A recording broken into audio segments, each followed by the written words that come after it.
Bonjour Andy. Bonjour. Alors, est-ce que tu peux nous raconter quand est-ce que tu es tombé dans la marmite de la bande dessinée? Ça a commencé très tôt. Mes parents, ils avaient ces livres de poche Disney que tout le monde lit encore de nos jours aussi, je crois que chez nous. Et j'ai adoré ça. Je ne savais pas lire, donc j'ai un peu regardé les images dans tous les sens. Et à l'époque, ils étaient aussi imprimés 2 pages couleur, 2 pages noir et blanc pour, je crois que c'est pour économiser les frais d'impression. Et moi, je pensais que c'était un livre de coloriage, donc je commençais à les colorier déjà. Et puis après, les classiques européens, franco-belges, Astérix, Lucky Luke. Et puis à 6 ans, j'ai eu mon premier Batman. Et ça, c'était vraiment le déclic vers un monde qui m'a vraiment émerveillé depuis, que j'ai adoré les super-héros américains. Puis au lycée, il y avait une période où j'ai lu que des mangas. Mais après, je suis revenu vers les comics américains et c'est vraiment, ça a resté mon dada. Donc, quand est-ce que tu as pris la décision de devenir dessinateur? C'était à mes 15 ans. Je lisais un comics qui s'appelait Creed, qui était dessiné par Trent Kanyuga, un dessinateur scénariste américain qui avait 15 ans à ce moment-là aussi. Et donc il y avait un magazine américain qui s'appelle Wizard Magazine, qui parlait un peu des comics et aussi des décors des comics, donc il parlait des dessinateurs. Et c'est là que je me suis rendu compte qu'il y a des gens qui font ça comme métier. Et donc pour nous, c'était comme des rockstars presque. Et là, quand il fallait prendre une décision vers quelle section j'allais aller, je me suis dit, je veux faire de la bande dessinée. Donc j'ai fait un bac artistique au Luxembourg. Et après, je suis allé à Bruxelles, à l'Institut Saint-Luc, où j'ai fait des études de bande dessinée pendant 3 ans. Et maintenant, depuis 2003, je travaille en tant que dessinateur professionnel indépendant. D'accord. Bon, la dépendance historique de la BD franco-belge au Luxembourg, c'est juste parce que c'est très disponible. Pour avoir des bandes dessinées américaines, ça se facilitait lorsque tu les as lues?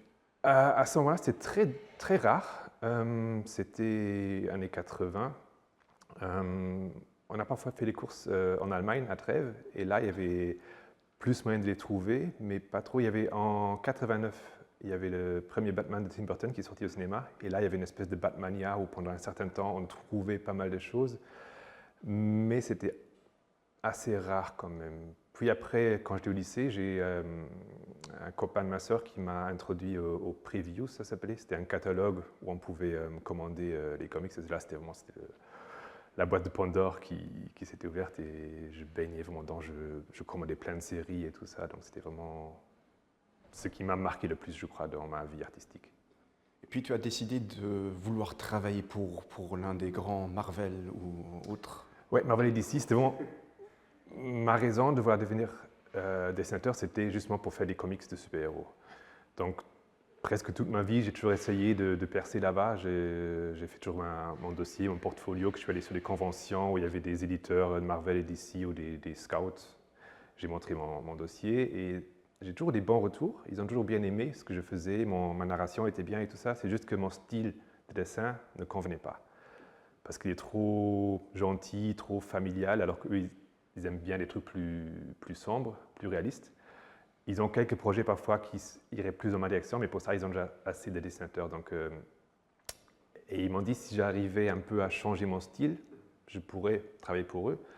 Mais mon style est tellement personnel, il vient tellement de mon intérieur que j'arrivais, même pour réaliser mon rêve de ma vie, j'arrivais pas à changer. Pendant un dessin peut-être, mais sur un album entier, sur un comics entier, j'arriverais pas à le faire. Donc c'est à cause de mon style que j'ai jamais pu réaliser ce rêve-là finalement. Jusqu'à ce que tu as eu ta première occasion de publier une planche dans un super gem de Roger Lannes et Lucien Tsuga, Oui, ce ça, qui a lancé ta carrière. c'était en parallèle en quelque sorte que ça s'est passé. Des fois, on fait des fan art, donc on reprend un personnage existant dans son style. Et j'avais fait ça avec le Super Jump et j'ai envoyé l'image à Roger et Lucien, comme ça avec une petite lettre de fan à l'époque. Et ils m'ont répondu. Il y a Roger qui m'a demandé d'aller boire un verre. Et on a parlé un petit peu et il m'a proposé de faire une planche dans un album de Super Jump.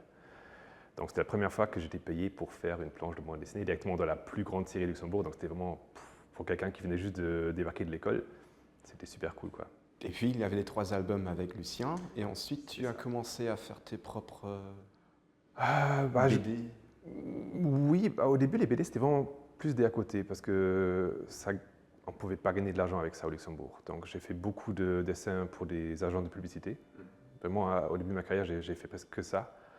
Et puis le Luxembourg, c'était tellement petit, et à ce moment-là, il y avait tellement peu de gens qui faisaient ces métiers-là que c'était beaucoup du bouche à oreille, que les gens, ils ont vu mes travaux, ils ont dit, allez, qui a fait ça? C'est qui a fait ça? Et comme ça, j'ai eu un projet après l'autre, donc j'ai réussi à vivre de mon dessin, mais j'ai perdu de vue un peu mon objectif principal. Donc je faisais beaucoup ce que j'appelle de l'alimentaire, mais à un moment, je travaillais tellement que pour ça que j'avais pas vraiment de projet, de passion, en quelque sorte. Donc après une dizaine d'années où on fait que ça, à un moment on se pose des questions, est-ce que c'est vraiment ça que je veux faire? Et donc c'est là que j'ai développé une nouvelle série, vraiment, où je faisais vraiment que ce que je faisais, ce que je voulais en fait. Et ça s'appelait Toy and Tank. Et c'était vraiment, j'ai fait table rase. J'ai mis de côté les super-héros parce que c'était tellement codifié, il y avait tellement de... J'avais l'impression que peu importe ce que je faisais, ça a déjà été fait en beaucoup mieux. Donc je voulais faire quelque chose propre à moi, où je me limitais pas du tout, où je pouvais faire ce que je voulais. Donc c'est vraiment une série où si j'ai envie de dessiner des super-héros, je pourrais faire un super-héros dedans, je peux faire des dinosaures, des robots, tout ce que j'ai envie de faire en fait. Et même pour le principe de base, en fait, ça parle d'un chauffeur de tank qui ne parle pas. Le tank, c'est un tank de remorquage, donc il n'y a pas de guerre, rien ça, qui rencontre une demoiselle zombie qui, elle, est végétarienne. Et déjà, j'aime pas les zombies, j'aime pas les tanks. Donc mon but, c'était de prendre des choses que j'aime pas et de mélanger à une sauce qui me ferait plaisir de le faire, de vraiment faire une BD que j'aurais envie de lire moi-même. Ça paraît évident, mais au début, on ne pense pas vraiment à ça. On pense parfois à comment les gens aimeraient bien que notre BD serait. Mais j'ai vraiment essayé de faire un truc qui me fait plaisir à moi. Et C'est comment que les gens ont réagi à cette BD très personnelle? mieux que je pensais. Au début, j'avais vraiment une période très creuse où j'avais vraiment plus trop la passion. Donc j'ai fait ça pour moi à côté. C'est vraiment mon jardin secret pour me ressourcer un petit peu. Pendant une année, j'ai travaillé dessus et je ne savais même pas ce que j'allais faire avec. Donc j'étais même pas, au début, je ne savais même pas que ça allait être un truc que j'allais publier. Et une fois que j'avais fini le premier album, j'ai fait imprimer une cinquantaine d'albums. Je suis allé à une convention au Luxembourg et voilà, on va voir ce que ça donne. Et les gens, ils ont accroché. Ils ont vraiment beaucoup aimé. Et ça, c'est vraiment le plus beau cadeau qu'on peut te faire, c'est qu'un truc que tu fais vraiment de toi, que les gens, ils aiment pour ce que c'est, et pas parce que ça ressemble à tel ou tel truc. Bon, je réinvente rien parce qu'on ne peut plus rien réinventer, il y a tout qui a déjà été fait, mais j'essaie quand même de faire quelque chose de personnel où je prends un peu des trucs à gauche et à droite et je remélange pour avoir un cocktail un peu plus personnel en fait. Tu as travaillé avec beaucoup d'autres scénaristes et BDistes luxembourgeois. Comment est-ce que tu caractériserais le milieu de la bande dessinée luxembourgeoise? Ce qui est cool, c'est qu'il est assez vierge encore, je dirais, parce qu'il n'y avait pas vraiment, comme on est tellement peu nombreux, il n'y a pas vraiment un courant qui s'est formé. Il y a vraiment chacun fait son truc, donc on peut vraiment bien différencier chacun, on a tous notre propre style. Et donc il n'y a pas encore cette patte luxembourgeoise, comme par exemple la BD franco-belge ou la BD américaine, où on voit quand même certains courants où beaucoup de gens s'inspirent de la même sauce en fait. Et nous, on regardait justement un peu à l'international, les uns plus vers le manga, les autres plus vers les comics. Et je trouve que chacun a vraiment une voix et un style propre à lui. Et même un truc rigolo aussi, c'est les onomatopées par exemple. Il n'y a pas encore toutes les onomatopées qui ont été construites au luxembourgeois, donc on peut encore les inventer soi-même, ce qui est très drôle. Est-ce que tu as de nouveaux projets que tu as présentés?